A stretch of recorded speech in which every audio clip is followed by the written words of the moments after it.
नमः संस्कृताय मित्रों, आइए आज हम लोग कौटिल्य द्वारा रचित अर्थशास्त्र का सामान्य परिचय पढ़ेंगे।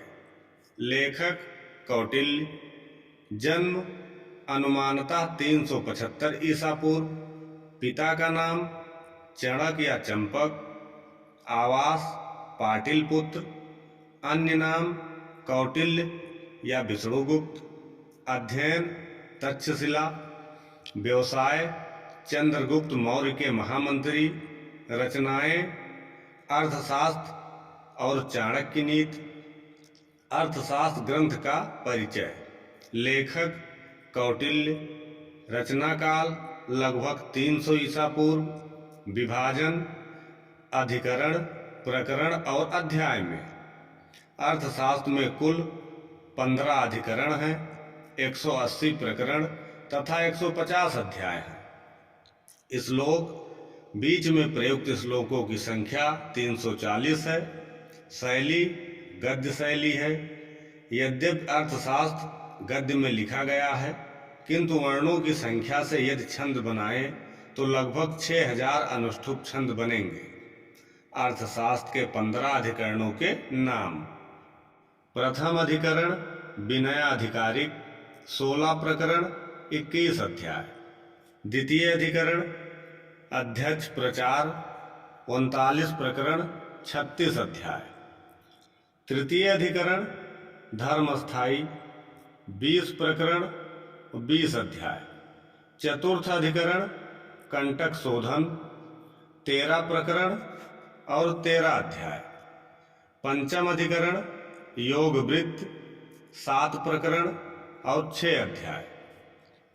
षष्ठ अधिकरण मंडल योन, 2 प्रकरण और 2 अध्याय। सप्तम अधिकरण साणगुण, 29 प्रकरण, 18 अध्याय। अष्टम अधिकरण व्यसनाधिकारिक, 8 प्रकरण और 5 अध्याय। नवम अधिकरण अभियास्यत कर्म, 12 प्रकरण और 7 अध्याय। दसम अधिकरण सांग्रामिक, 13 प्रकरण और 6 अध्याय। एकादश अधिकरण वृत्त संघ, 2 प्रकरण और 1 अध्याय। द्वादश अधिकरणम आबलीयस, 9 प्रकरण और 5 अध्याय। त्रयोदश अधिकरण दुर्लंभोपाय, 6 प्रकरण और 5 अध्याय। चतुर्दश अधिकरण औपनिषदिक, 3 प्रकरण और 4 अध्याय। पंचदश अधिकरण तंत्रयुक्त, 1 प्रकरण और 1 अध्याय। ग्रंथ की विषय वस्तु का संक्षिप्त परिचय। प्रथम अधिकरण का नाम विनयाधिकारिक। प्रथम अधिकरण में कुल 21 अध्याय हैं। प्रथम अधिकरण में राजा के अनुशासन शास्त्र शिक्षा, मंत्रियों तथा पुरोहितों के गुण, उनके प्रलोभन गुप्तचर, सभा, राजदूत, राजकुमार, अंतःपुर तथा राजा की सुरक्षा का विधान है। द्वितीय अधिकरण का नाम अध्यक्ष प्रचार है। अध्यक्ष प्रचार में कुल 36 अध्याय हैं। यह सबसे बड़ा अधिकरण है। इस अधिकरण में विभिन्न शासन विभागों के अध्यक्षों के कर्तव्य आदि का वर्णन करते हुए ग्राम रचना, गोचर भूमि, वन दुर्ग आदि, सन्निधाता के कर्तव्य, कर ग्रहण, राजकोष, रत्न परीक्षा, अध्यक्ष इत्यादि का वर्णन है।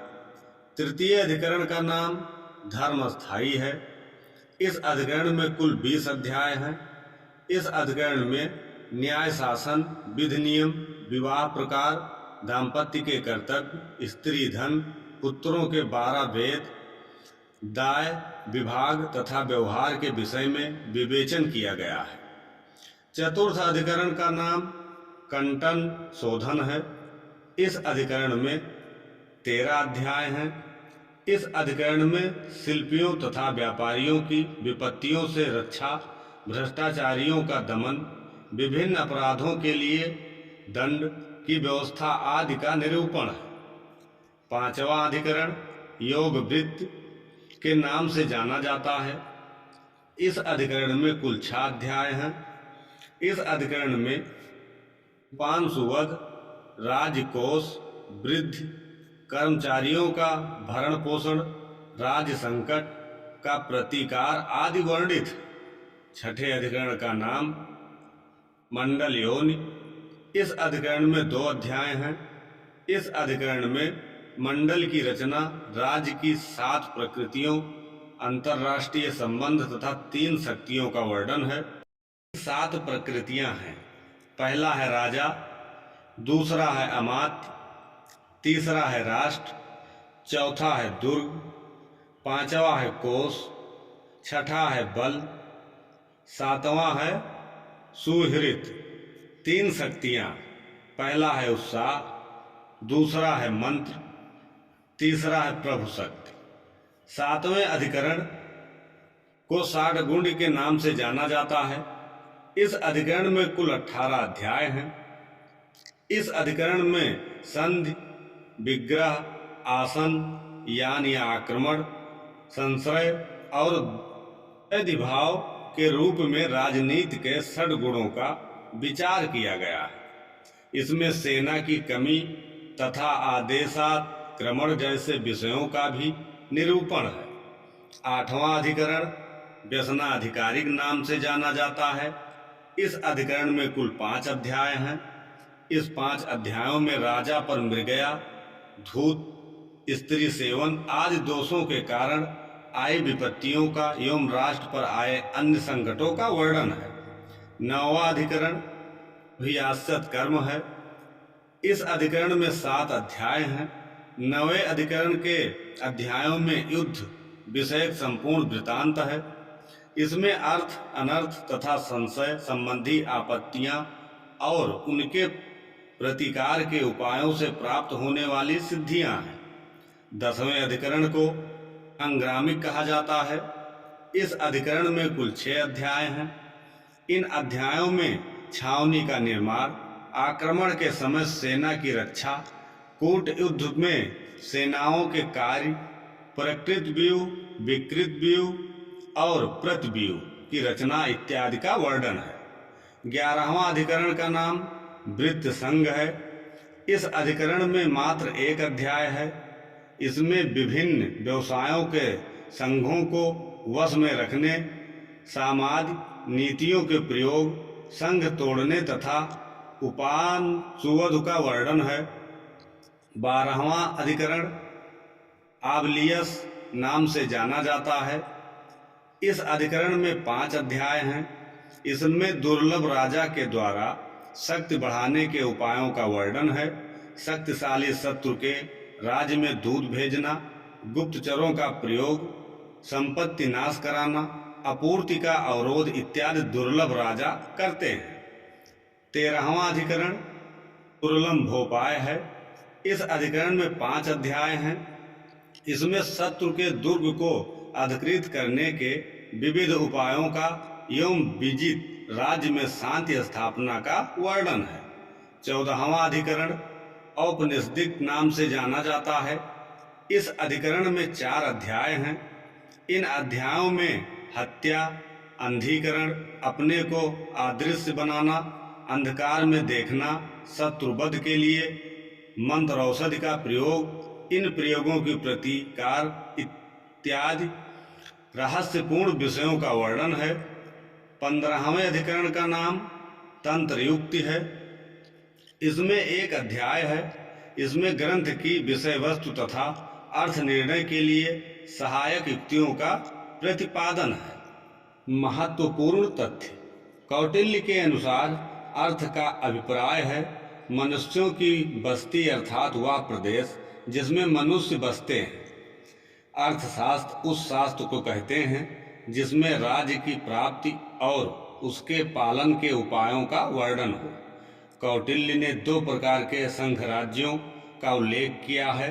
प्रथम संघ राज्य राजा उपाधि धारण करने वाले राजशासित राज्य, दूसरे बिना राजा की उपाधि धारण करने वाले राजशासित राज्य। प्रथम संघ राज्य के प्रमुख नाम लिच्छविक, बृजिक, मल्लक, मद्रक, कुकुर, कुरु और पांचाल। दूसरे संघराज के प्रमुख नाम काम्बोज, सुराष्ट्र, क्षत्रिय और श्रेणी आदि। कौटिल्य के अनुसार एक चिरस्थायी एवं सर्वागीण साम्राज्य की सुरक्षा व्यवस्था के लिए मंत्रिपरिषद का होना आवश्यक है। जातक, महावस्तु तथा अशोक के शिलालेखों में मंत्रिपरिषद को परिषा कहा गया है। कौटिल्य ने मंत्रिपरिषद के प्रमुख 4 सदस्य बताते हैं। पहला है मंत्री, दूसरा है पुरोहित, तीसरा है सेनापति, चौथा है युवराज। इनके अतिरिक्त पौर, जानपद आदि परिषद के सदस्य होते थे। कौटिल्य के अनुसार मंत्री और अमात्य 2 अलग अलग पद थे। कौटिल्य ने राजाधिकारियों को 3 भागों में विभक्त किया है। प्रथम श्रेणी में मंत्री, पुरोहित, सेनापति, युवराज, और द्वितीय श्रेणी में द्व्यवारिक, अंतवंशिक, प्रशास्त्री, समाहर्ता, सन्निधाता। तृतीय श्रेणी में प्रदेष्टा, नायक, पौर, व्यवहारिक, कार्मातिक, सभ्य, दंडपाल, दुर्गपाल तथा अंतपाल। कौटिल्य ने दूतों की 3 श्रेणियां बताई हैं। पहला है श्रेष्ठार्थ, दूसरा है परिमितार्थ, तीसरा है शासनहर। कौटिल्य ने कार्य भेद से गुप्तचरों के 9 विभाग किए हैं। पहला है कापटिक, दूसरा है उदयास्थित, तीसरा है गृहपतिक, चौथा है वैधहेक, पांचवा है तापस, छठा है सत्री, सातवां है तीक्ष्ण, आठवां है रसद, नवां है भिक्षुकी। अर्थ विभाग के सबसे बड़े अधिकारी को समाहर्ता कहा गया है। अर्थ विभाग के अन्य अधिकारियों तथा कर्मचारियों की श्रेणी: पहला है सन्निधाता, भंडारों का अधिकारी, दूसरा है स्थानिक, जनपद के थांस का अधिकारी, तीसरा है गोप, गांवों का अधिकारी, चौथा है प्रदेष्टा, स्थानिक तथा गोप का सहायक अधिकारी, पांचवा है अक्षपटला अध्यक्ष, अकाउंट जनरल, छठा है कोषाध्यक्ष, अर्थकारिणिक, मुख्य अकाउंटेंट, सातवां है कार्मिक, अर्थकरणी का अधीनस्थ कर्मचारी, आठवां है गाणनिक, जिलों का हिसाब किताब रखने वाले कर्मचारी, नवां है सांख्यानक, गणना करने वाला, 10वां है लेखक, क्लर्क, 11वां है निजी ग्राहक, गोपलभ, उपयुक्त, निधानक, निबंधक, अर्थशास्त्र का मंगलाचरण। नमः शुक्र बृहस्पतिभ्याम। अर्थशास्त्र के मंगलाचरण में शुक्राचार्य और बृहस्पति को नमस्कार किया गया है। प्रथम अधिकरण में प्रमुख प्रकरण है विद्या समुदेश इंद्रिय जय तथा अमात्योत्पत्ति। द्वितीय अधिकरण में प्रमुख प्रकरण है दुर्ग विनिवेश। पंचम अधिकरण में दंड व्यवस्था नामक प्रकरण महत्वपूर्ण है। षष्ठ अधिकरण में प्रकृतियों के गुण, शांति तथा उद्योग का वर्णन है। 6 गुणों का उद्देश्य का वर्णन 7वें अधिकरण में है। 8वें अधिकरण का नाम व्यसनाधिकारिक है। 8वें अधिकरण में प्रकृतियों के व्यसन का वर्णन है। 9वें अधिकरण में आक्रमण का निरूपण किया गया है। 10वें अधिकरण में छावनी का निर्माण, दंड व्यूह, मंडल व्यूह, प्रकृत व्यूह इत्यादि का वर्णन है। भेदक प्रयोग तथा अंशुदंड का वर्णन एकादश अधिकरण में है। द्वादश अधिकरण में दूत कर्म, मंत्र युद्ध, शस्त्र, अग्नि और रथों का गुण प्रयोग इत्यादि का वर्णन है। 13वें अधिकरण में उपजाप, योग वामन, शत्रु के दुर्ग को तोड़ना इत्यादि का वर्णन है। अर्थशास्त्र के संभावित प्रश्न। अर्थशास्त्र के अनुसार 4 विद्याएं कौन कौन सी हैं? पहला है आन्वीक्षिकी, दूसरा है त्रयी, तीसरा है वार्ता, चौथा है दंड नीति। मनु संप्रदाय कुल कितने विद्याओं को मानते हैं? 3, त्रयी, वार्ता और दंड नीति। आचार्य बृहस्पति कितने विद्याओं को मानते हैं? 2, वार्ता और दंड नीति। वार्ता तथा दंड नीति को विद्या कौन मानता है? आचार्य बृहस्पति। केवल दंड नीति को विद्या कौन मानता है? शुक्राचार्य। चारों विद्याओं अन्वीक्षकी, त्रयी, वार्ता, दंड नीति को कौन मानता है? आचार्य कौटिल्य। अन्वीक्षकी विद्या के अंतर्गत कौन कौन से दर्शन आते हैं? सांख्य, योग तथा लोकायत। सभी विद्याओं का प्रदीप कौन है? अन्वीक्षकी। सभी कार्यों का साधन और सब धर्मों का आश्रय किस विद्या को माना गया है? अन्वीक्षकी। प्रदीपा सर्व विद्या नाम उपाया किस ग्रंथ से लिया गया है? कौटिल्य अर्थशास्त्र। प्रथम अधिकरण का नाम क्या है? विनयाधिकारिक। अस्थायी गुप्तचरों की संख्या कितनी होती है? 5। अस्थायी गुप्तचरों के क्या नाम हैं? पहला है काप्टिक, दूसरा है उदया स्थित, तीसरा है गृहपतिक, चौथा है वैदेहक, पांचवा है तापस। दूसरों के रहस्यों को जानने वाला प्रगल्भ और विद्यार्थी की वेशभूषा में कौन सा गुप्तचर रहता है? काप्टिक। सन्यासी के वेश में कौन सा गुप्तचर निवास करता है? उदया स्थित। किसान के वेश में रहने वाले गुप्तचर का नाम क्या है?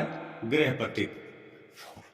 व्यापारी के वेश में कौन सा गुप्तचर निवास करता है? वैदेहक। सिर मुंडवाए या जटा धारण कर के कौन सा गुप्तचर रहता है?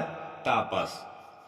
काम शास्त्र तथा तत्व संबंधी नाचने गाने की कला में कौन गुप्तचर निपुण होता है? क्षत्रिय। प्राणों की परवाह न करके हाथी, बाघ और सांप से कौन सा गुप्तचर भिड़ जाता है? तीक्ष्ण। क्रूर प्रकृति और असली स्वभाव वाला कौन सा गुप्तचर होता है? रसद। क्षत्रिय, तीक्ष्ण, रसद, परिव्राजिका, मुंडा तथा वृषली किस गुप्तचर के अंतर्गत आते हैं? संचार। मित्रों, आज के लिए बस इतना। मिलते हैं फिर अगले वीडियो में। तब तक के लिए नमः संस्कृताय।